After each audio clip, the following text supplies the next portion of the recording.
After 27 full-length books for adults and for children, I now have a collection of short stories, and it's called Ravelled. I'm going to read a short extract from Away for Christmas, which is the second story in the collection. Jerry sat by the window in her best coat and purple beret, watching the rain batter the puddles below. Her stick lay across the sill, and her suitcase stood upright on its little wheels beside her. Where in Hades was he? The car had changed a few times over the years, but the arrangements never did. It wasn't as if there was snow this time to throw the country into disarray. After 20-odd Christmases, Jerry would have thought he could time it to the second, bar hell or high water or asteroid attack. She was examining the old bay tree in case she'd only watered it in her head, when the sound of an engine made her look down again. A man stepped out of the car, but the body shape wasn't right. She grabbed the stick and waved it. "No, no," she called. "Wrong company." She saw the man pushing the doors at the bottom and heading for the stairs. Agitated, she made her way to the door. But he was ringing her bell before she had reached it, just the way she wished people wouldn't. She'd told Mel the next person to rattle her letterbox might get his mouth stopped with a walking stick. She opened, leaving the chain on. It was a whippersnapper. "Mrs. Chalmers?" Good hair, but much too much of it for anyone with no bosom. "Where's the other one?" "Roy died," said the boy. "Set off on a job yesterday and never finished it. They found him in the car park, kind of peaceful. I'm Kyle." "Died?" cried Jerry. She felt the heat in her cheeks as the sweat surfaced above her top lip. "Lord save us! So that's his name, Roy. Of course it is. What am I like? Dead? You look alive and kicking to me." Roy never talked to her like that. No respect. No one said no to young people, and they were far too familiar. Except the ones with hoods, smoking on the street, swaggering around with their trousers half down. "Kick you in a minute," she muttered to herself, and pulled the door to. I'm going to pick a question at random from my mug here. Some of these questions have been contributed by readers.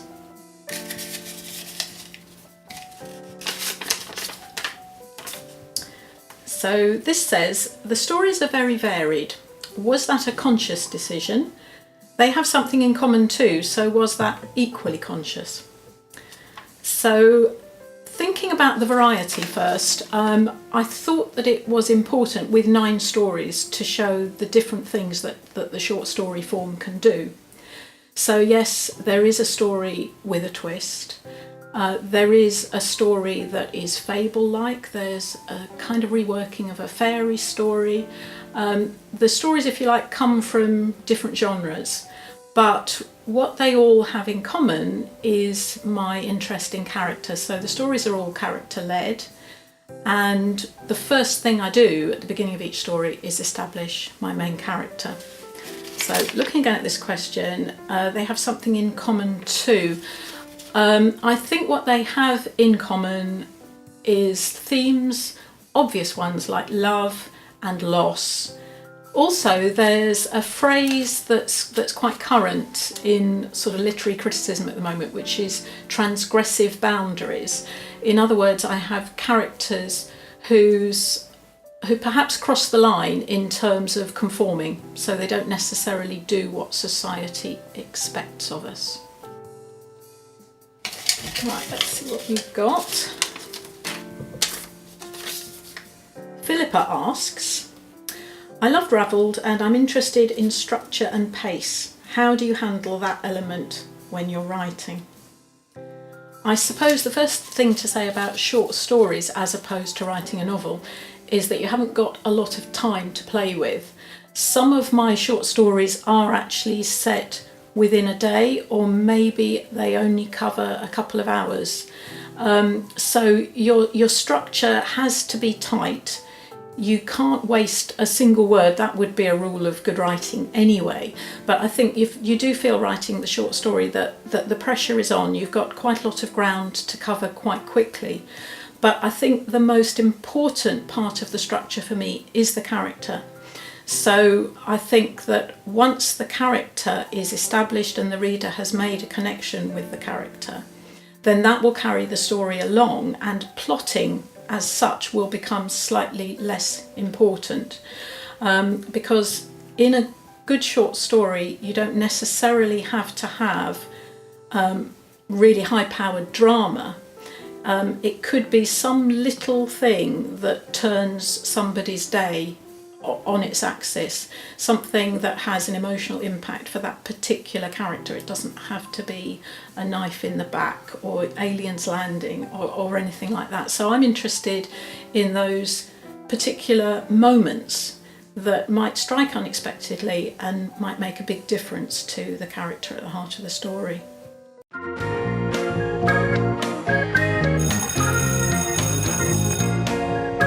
I'm going to read a short extract from Ravelled. So that's the title story in the collection.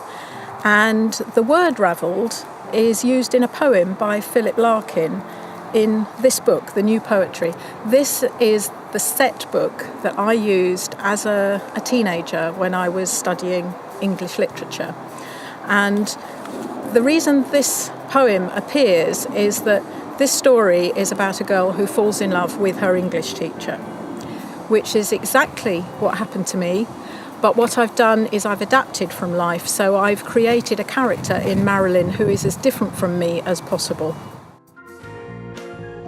Marilyn said she couldn't help it if the teachers thought her mouth looked sulky. Sexy was what she meant. Too sexy for Miss Durston County High School, because all they wanted was a girl with lots of white teeth and a private school voice who could open the summer fair without wearing anything too far out for Princess Anne. Sometimes Marilyn practised pouting in the bathroom mirror, trying to look like Julie Christie, with full Nivea creamed lips and thick hair falling on her naked shoulders. Maybe when she was 15 she'd be allowed on the train to Carnaby Street and the King's Road. She'd need clothes to fit in, but by then she'd have a Saturday job. She wouldn't mind working in the new Wimpy Bar, next to the record store with the listening booth. Then life would begin. But her parents didn't want her working in the town. Her father said he'd pay her the going rate to clean his car, cut the grass and weed the borders. And she had to listen on Mondays to the stories Janice told about her job on a beauty counter and the dreamboat manager who told her she was a natural. So Marilyn spent her so-called wages on cigarettes that she lit as soon as she turned out of the street. Standing by the bus stop with her skirt up to her thighs and a sour stare, she smoked where she could be seen by neighbours and reported, to serve them right. But there was no scene, in spite of the smell that clung to her hair. She more or less gave up and bought albums instead, the kind her parents hated. Hunky Dory, Sticky Fingers, LA Woman. In her room, she played them on her little deck and danced as if Jim Morrison was holding her, one hand on her bottom as she swayed.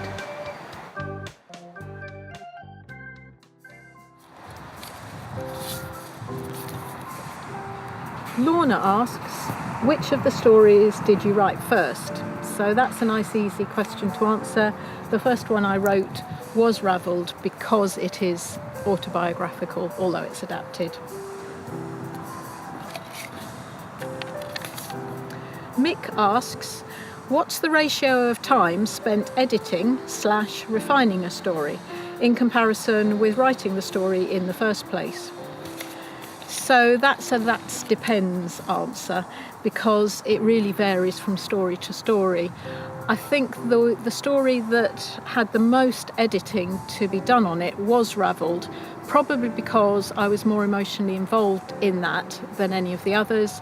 Therefore, I had to take the blue eye to it, the cold, critical, analytical eye, to this story that explores my own emotional experience.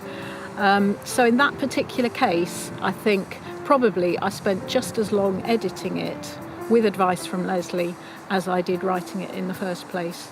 Some of the other stories rolled out much more quickly. So the answer is it varies.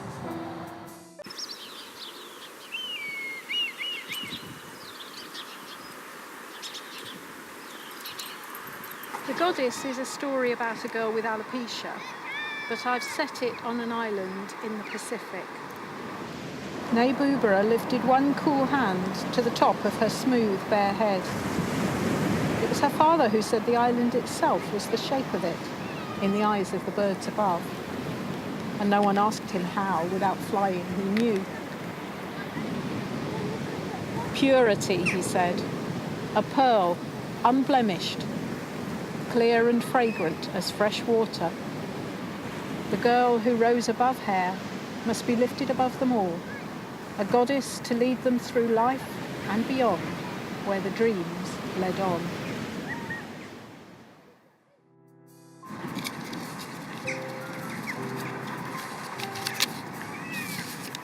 This question's from Diane, who asks, is it more or less challenging to write short stories than a novel?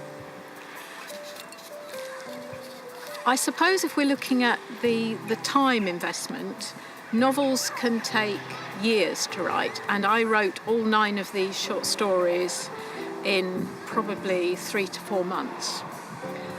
But that doesn't necessarily mean that the task is easier. It is different, but what I discovered when I was reading the best short stories I could find before I started to write my own was that actually a good short story has all the ingredients of a great novel. So the characterization still has to be in depth. You still have to believe completely in that character and get to know him or her really well, even within that short space of time.